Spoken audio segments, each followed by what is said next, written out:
What's up, everybody? This is Fred Richani of TSC. We have right here on the line a very special guest. He is a rising actor. You may have seen him in Marvel Studios' Black Widow. We're talking to Martin Razpopov. Martin, thank you so much for joining us all the way from beautiful London. How's everything going? Thank you so much for having me, man. Absolutely fine. Absolutely fine. Looking forward to chatting with you. You got a lot going on these days, and we've interviewed a lot of veteran actors here and there. You're somebody that's kind of on the come up. We love to interview people on the come up as well. And man, you've got some cool projects in the works. But let's talk about the movie that's out right now.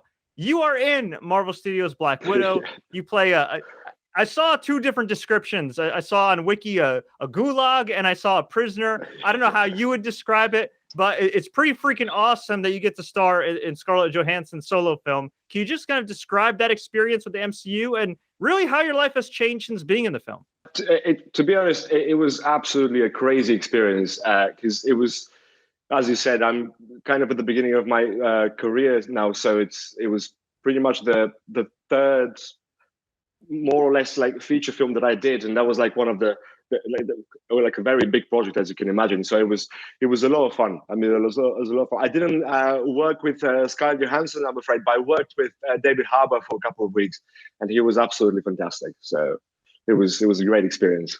Did he surprise you at all with that Russian accent? Because I'm a big fan of his too, especially from Stranger Things, and I didn't expect him to pull that off. Yeah, it did surprise me, actually. I was impressed the way that he did it. Even when I saw him like in person, I was like, what? No, it was really good. It was really good. Now, I've heard when it comes to Marvel or DC, with any of these films, it's always very kind of secretive. You have to sign a lot of NDAs, things like that. You can't tell your friends and family. It's like being a part of a jury. So how is the process for you getting cast and eventually finding out that, hey, holy crap, I'm going to be in this huge film? I don't know if obviously people know much about how acting world works and stuff like that. You basically go to an audition. Mainly nowadays it's a self-tape. You self-tape for it, and then you wait for the result. And as many auditions come and go, you don't really expect. You kind of do an audition, forget about it, go on to the next one. So I did that one, and I completely forgot. And then maybe 2 months after I did it, I got the call that I got the job.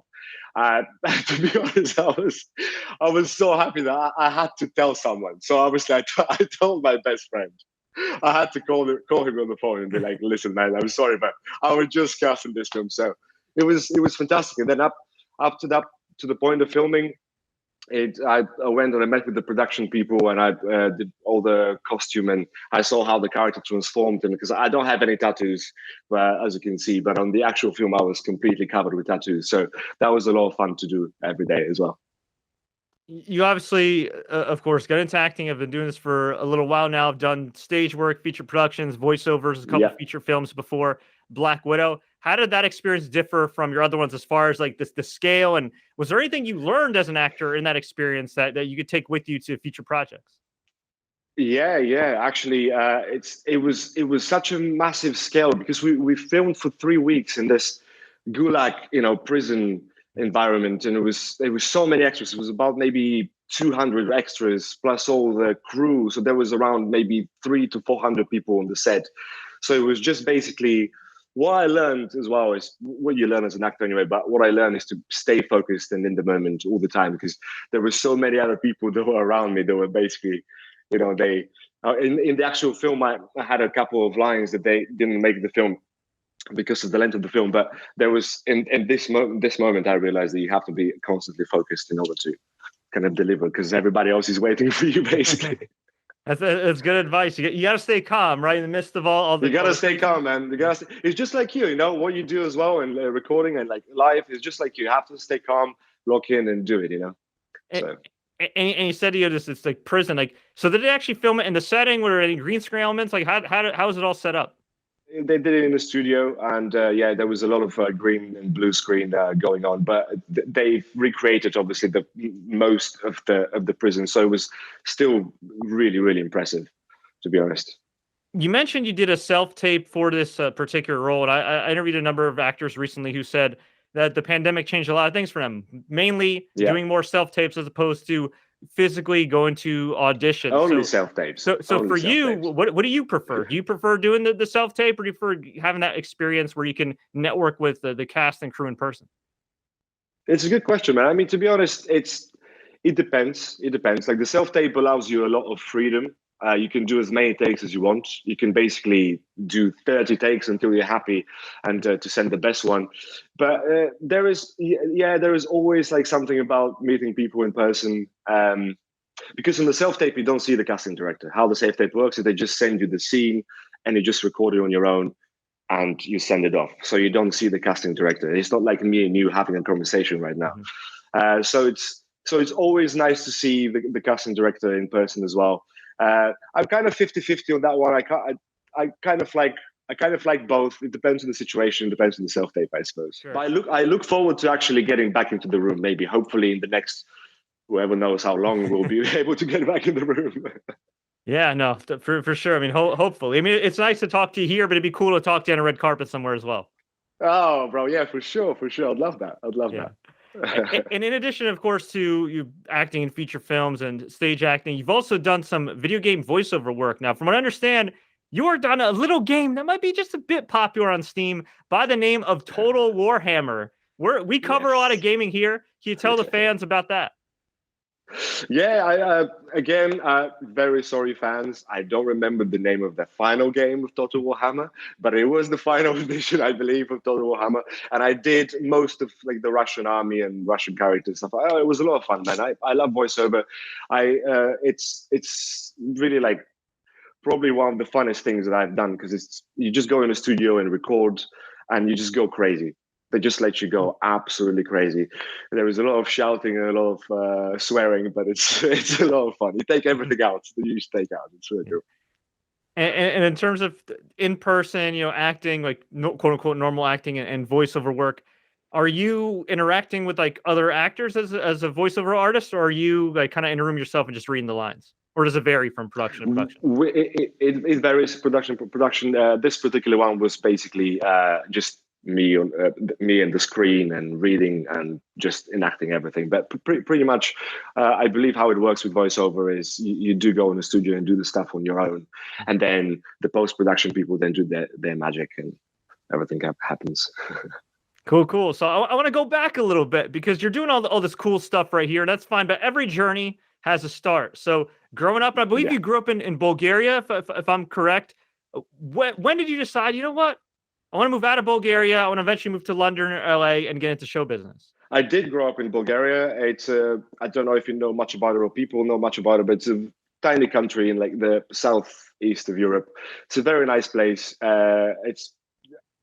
Everybody should go there. Please go there, visit. It's a lovely, lovely country. I basically didn't know that I want to come to London, really. My parents made me come to London. They got sick of me. They were like, Martin, it's time for you to leave Bulgaria. No, that's not it. But they advised me to basically go abroad and study abroad. And that's what I did. I came here, I studied something else, actually. I studied business first.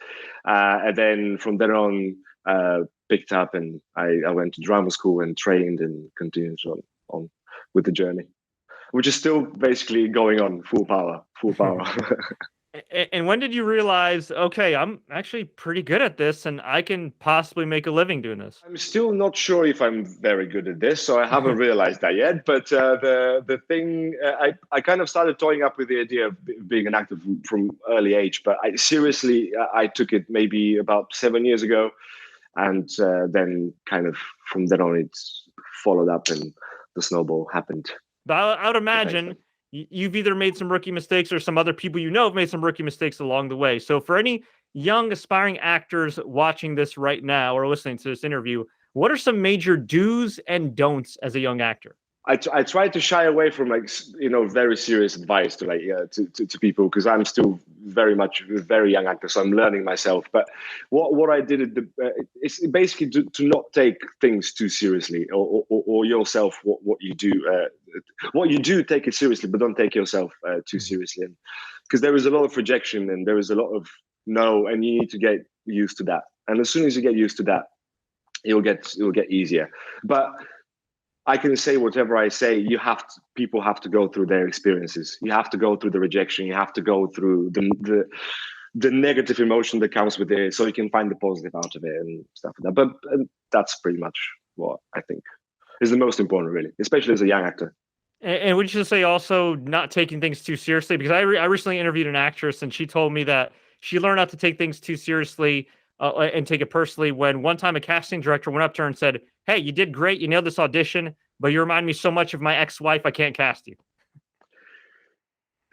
This is what I'm saying. This is exactly the example of this, and it's happened not with me. It's happened with friends for specific reasons, exactly like these that have nothing to do with like their acting performance. So it's pretty much that. It's pretty much that. Cool. Find a lot of hobbies. Find a lot of hobbies. This is what you need to do. Okay. You brought up some hobbies. So what do you like to do for fun when you're not acting? Yeah, I'm an artist as well. Actually, I paint and I do sometimes street art, and so this is my main hobby slash side kind of gig that I do. So I do that a lot. That's fantastic. Do you have any paintings or any artwork you could show us on screen? I do. Well, I do actually. This is one of them. But let me see if I move the phone. Let's see. Oh, actually, I'll pick up the phone. So this is one of the artworks that I kind of most recently done. It's like it's wacky and it's crazy. So yeah. So there we go. Thanks, man. Yeah. So this is basically the type of stuff that I do. It kind of allows me to like express whatever I want to express in the canvas, just raw without any stoppages at all. It's a cool hobby, and you know what? I do recall when I was doing some research on you that you were talking about some NFTs on Twitter, and I know a little bit about crypto investing and everything. NFTs are still kind of like this new phenomenon. I'm curious, as a creator on that other side, not as somebody just buying NFTs, but somebody that's actually an artist creating the digital art. How has that kind of helped you and affected your art in any way in terms of like the marketplace? I know this is technically a hobby, not necessarily your career, but I would imagine this could be another potential revenue stream for your career. Oh, completely, man. Completely. I am basically in the process of making like an NFT collection actually, and doing a website and do all the stuff. Man. I think it's obviously we know now that it's kind of the future and what's going to happen with every market in a way, but especially as a creative, it allows you to actually get royalties for your work for once that you can't really get, because if you sell an art piece like this one, you just get the money of the first transaction, and then from then on people can make money out of your work, but you can't make money out of that. So it's a very good opportunity, yeah, for sure.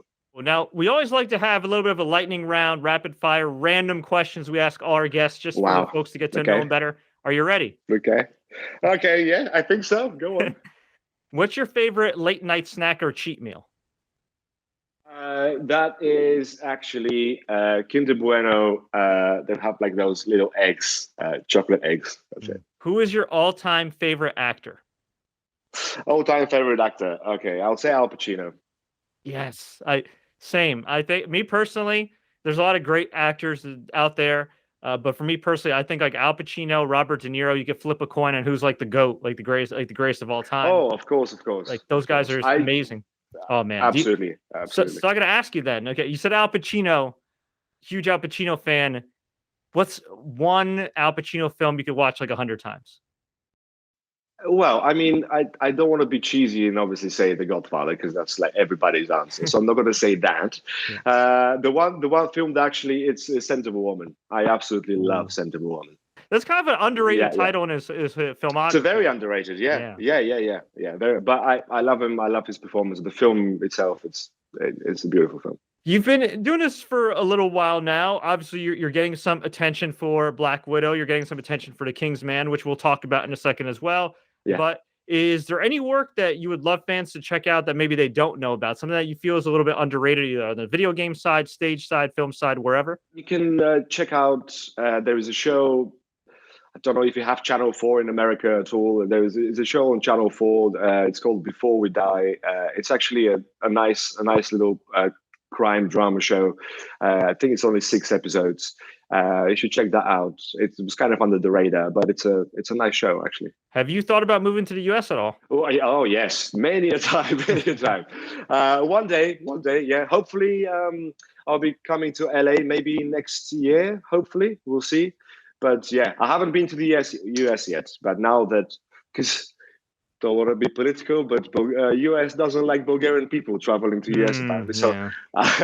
I had to get a British passport now to do that. So I can do it now.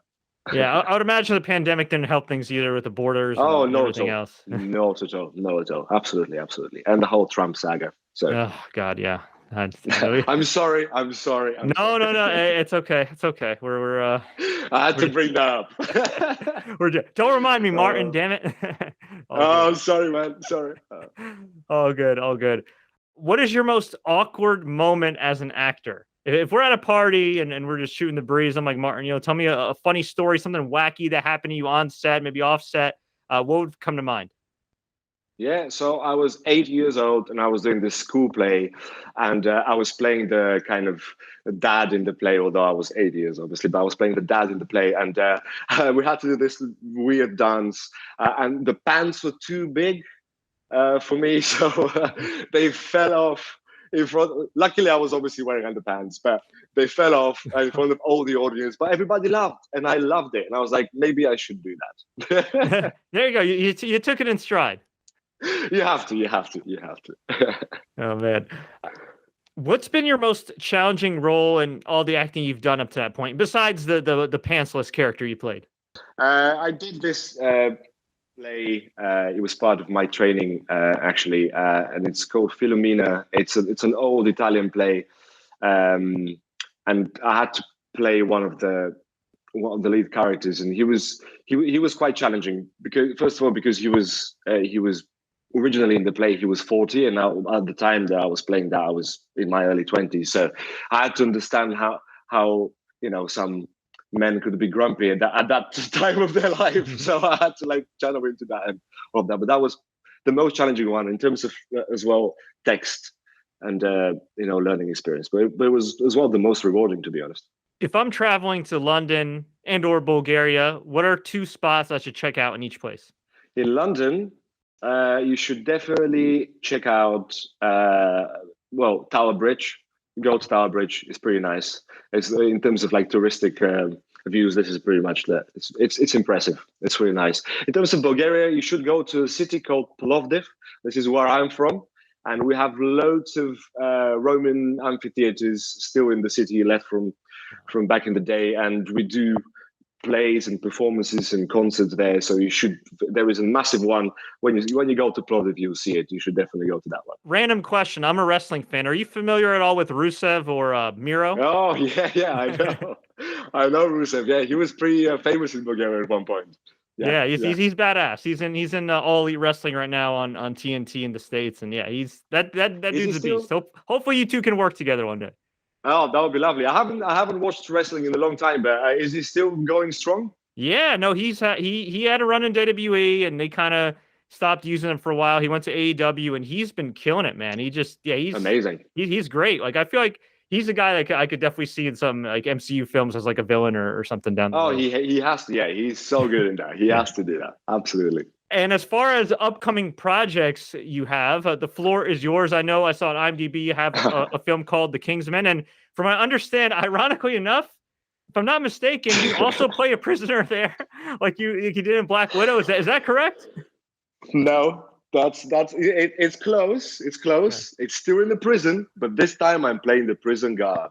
Oh, okay. Okay, there you go. So from inmate to guard. All right, cool. So can you tell us about the Kingsmen and any other projects you're allowed to talk about? Yeah, of course. The Kingsmen, I'm playing this prison guard in this scene. I don't know if I can tell too much about the scene or what's happening in it, but it's looking like it's going to be a really, really nice film. Part of the trilogy now that they're going to have. So it's really exciting. I'm looking forward to see it, especially it's been delayed now 4 times already. So I really hope it comes out in December now officially. And something else, I have a small production company with a really good mate of mine. He's also an actor and director, and we have now a couple of personal projects that we work on, and we're going to be filming one very soon. And then from then on, we're going to do another one after that. And so those are the things that I'm working on at the moment, quite seriously. Oh, I didn't know you had your own production company. That's pretty cool. So how important is it to kind of have your own thing on the side, not just your artwork and everything else and things outside of acting, but yeah, a small production company to kind of do your own thing? Do you feel like you kind of learned a lot more about the whole process and everything as an actor? Yeah, completely. To be honest, I learned the most doing that, because you have a complete creative control of what you want to do. Because as actors, you go and it's what the director wants you to do. This is what you do. So you have a certain creative control, but not as much sometimes. And to have a production company and to do your own thing and decide as an actor is actually really, really important, because it allows you to delve in and deeper into bigger roles and more interesting stuff, for sure. Awesome. Well, Martin, we really do appreciate the time. Is there anything you wish that I did ask you in this interview? Anything I wish, man. To be honest, I'm actually no. You asked everything that I wanted you to ask, which is really nice. Where can fans Thanks, find man. you online? Find me online on Instagram at Martin Razpopov. You can find me on Twitter at Martin Razpopov. I have a website as well. Those are the three kind of social media platforms that I use the most. And you can currently catch him in Marvel Studios' Black Widow, currently streaming on Disney Plus. Martin, thank you so much for your time. Actually, you also have a website too, right? You want to plug that? Yeah, website www.martinrazpopov.com. Please visit, have a look, see what I do. Will be greatly appreciated. It'll be greatly appreciated. Check him out. It's got his IMDb, his show reel, everything there. If you want to book him, check him out. And hey, if you book him after watching or listening to this, tell him TSC sent you.